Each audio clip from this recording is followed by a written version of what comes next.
এক মেয়ে রাজমহলে কাজ করত। তার দায়িত্ব ছিল প্রতিদিন রাজার বিছানা খুশবু আর রং বেরঙের ফুল দিয়ে সুসজ্জিত করা। একদিন সেই মেয়েটি চিন্তা করলো, আচ্ছা, এত নরম তুলতুলে বিছানা, কি সুন্দর সুন্দর ফুল আর বাহারি ডিজাইনের আসবাবপত্র দিয়ে সুসজ্জিত এই আলিশান পালঙ্কের মধ্যে শুয়ে রাজা না জানি কত মজা পায়, কত আরামই তার লাগে। এই চিন্তা করতে করতে সেই মেয়ে একটু পরীক্ষা করার জন্য ওই রাজার বিছানার মধ্যে শুয়ে পড়ল।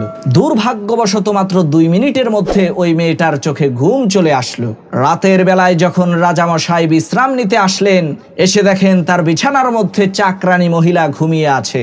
এই দৃশ্য দেখা মাত্রই রাজার মাথায় আগুন ধরে গেল।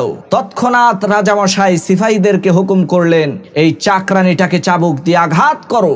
রাজার কথা অনুযায়ী সিপাহীরা ওই মেয়েটাকে ধরে এনে চাবুক দিয়ে আঘাত করতে লাগলো।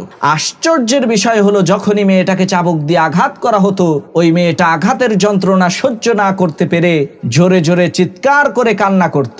পরক্ষণে আবার খিলখিল করে জোরে জোরে হাসা আরম্ভ করত। মেয়েটার এই অদ্ভুত আচরণ দেখে রাজামশাই তাকে জিজ্ঞেস করলো, কি ব্যাপার, তুমি কান্না করছো আবার হেসে দিচ্ছ, এর মানে তো বুঝলাম না, তোমার উপরে জিন ভর করলো নাকি? রাজার এই প্রশ্নের উত্তরে ওই মেয়েটা বলল, না রাজামশাই, আমার উপরে জিন ভর করে নাই। আমি হাসছি এই কারণে, আমি মাত্র কয়েক মিনিট আপনার এই শাহী বিছানার মধ্যে ঘুমিয়েছি।